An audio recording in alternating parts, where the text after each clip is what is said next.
आपके बच्चे के साथ ऐसा होता है तो आप क्या करेंगे? इस वीडियो के ज़रिए आप जानेंगे कि आप अपने बच्चे को चोक करने से कैसे बचा सकते हैं। मेरा नाम है डॉक्टर हिना बेग, मैं एक मेडिकल डॉक्टर हूँ और न्यूबॉर्न केयर एक्सपर्ट हूँ।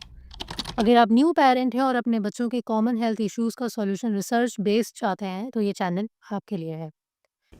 चोकिंग क्या है? बच्चा अपने मुँह में कोई भी चीज़ ले और अगर वो उसके खाने की नली के अलावा उसकी साँस की नाली में दाखिल हो जाए और उससे उसकी साँस रुकने लगे, तो हम इसे चोक कहते हैं। ये क्यों होता है? इसकी वजह है 2 चीज़ें। यूजुअली देखा गया है कि खाने की चीज़ों की वजह से या खिलौनों की वजह से बच्चे चोक कर जाते हैं। खाने की कौन-सी अशिया? ग्रेप्स हैं, पीनट्स हैं, ड्राई फ्रूट्स हैं या मीट का कोई मोटा टुकड़ा यानी गोश्त।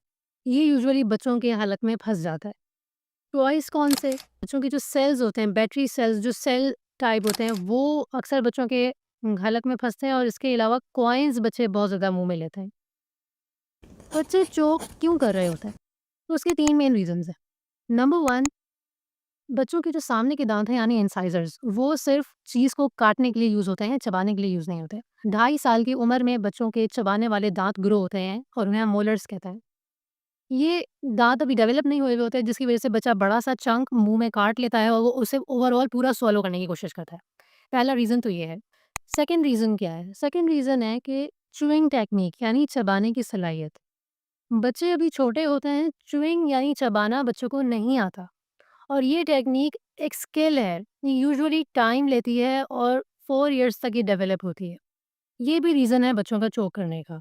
थर्ड रीज़न, बच्चों का जो एयरवे है यानी जो साँस की नली है, वो एक स्ट्रॉ के साइज़ की होती है ओनली और अगर उसके अंदर कोई चीज़ फँस जाए तो वो बहुत ज़्यादा मुश्किल से बच्चों को साँस लेने देती है और बच्चे इससे बहुत ज़्यादा डिस्टर्ब हो जाते हैं। तो ये एक बहुत खतरनाक चीज़ होती है छोटे बच्चों के लिए।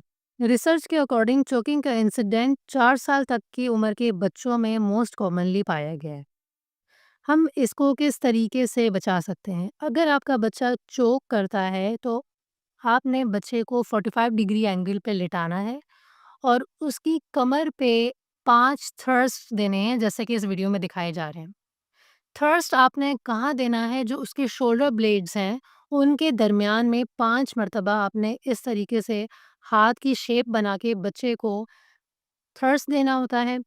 5 टाइम्स ऐसे करने के बाद आपने बच्चे को सीधा करना है और उसकी जो निपल्स हैं दोनों, उनके दरमियान एक इमेजिनरी लाइन आप समझ लीजिए कि निपल के नीचे आपने बच्चे को अगर वो 2 साल से छोटा है, तो सिर्फ़ 2 उँगली की मदद से आप 5 मर्तबा वहाँ पे प्रेस करेंगे और अगर वो बड़ा है, तो आप पूरा हाथ इस्तेमाल कर सकते हैं उसे प्रेस करने के लिए। 5 टाइम्स आपने यहाँ पर ऐसे करना होगा। फिर आप दोबारा बच्चे को टर्न करेंगे, उसके बैक पे ऐसे करेंगे, फिर दोबारा आप उसको फ्रंट पे करेंगे और ऐसे करते रहेंगे। ये अमल आप उस वक़्त तक करेंगे जब तक वो ऑब्जेक्ट उसके हलक से बाहर ना आ जाए। ऐसा हम क्यों करते हैं और इससे फ़ायदा क्या होता है? ये मैनूवर करने से अंदर वाइब्रेशन क्रिएट होती है सांस की नली में और ये वाइब्रेशन इतनी स्ट्रांग होती है कि अगर जो चीज़ भी हलक में मौजूद है वो बच्चा बाहर निकाल देता है। एटलीस्ट 4 टू 5 मिनट्स तक ये मैनूवर आपने करते रहना है। इसमें ख्याल किन चीज़ों का करना है? पहली चीज़ तो ये कि आपने अगर आपका बच्चा 2 इयर्स से छोटा है तो उसकी गर्दन और उसके सर को होल्ड बहुत अच्छे से करना है। यहाँ पे मैं आपको बता रही हूँ कि आपने बच्चे की गर्दन को एग्ज़ैक्ट नहीं पकड़ना होता, आपने उसकी जॉ लाइन को पकड़ना होता है यू शेप हाथ बना के। जिस तरीके से यहाँ पर शो कराया जा रहा है, यू शेप हाथ बना के आप अपने बच्चे के जॉ लाइन को पकड़ेंगे और ऐसे करके आप उसको पीछे से बैक थ्रस्ट देंगे। और जब आप फ्रंट पे बच्चे का फेस आपकी तरफ होगा तो आपने उसके चेस्ट पे जब थ्रस्ट देने हैं तो बच्चे की हेड को आपने कंट्रोल रखना है। इस तरीके से सर्वाइकल बोन इंजरी नहीं हो। बच्चे के मुँह में कोई चीज़ सामने नज़र आ रही है तो आपने उसे उँगली से बाहर नहीं निकालना। आपने उसे टिल्ट करना है और पीछे कमर पे हल्का-सा उसको मारते रहना है, थ्रस्ट देते रहना है ताकि बच्चा अपने मुँह से वो चीज़ बाहर निकाल दे।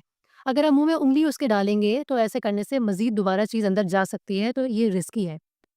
ये मैनूवर परफ़ॉर्म करने के बाद भी अगर आपका बच्चा चोक कर रहा है और ऑब्जेक्ट अभी भी बाहर आउट नहीं हुआ, तो आपने बच्चे को हॉस्पिटल लेके जाना है।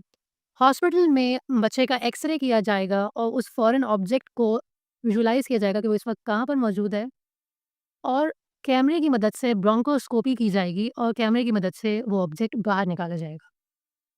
लेकिन यूजुअली इस मेथड को परफॉर्म करने के बाद ऑब्जेक्ट बाहर आ जाता है।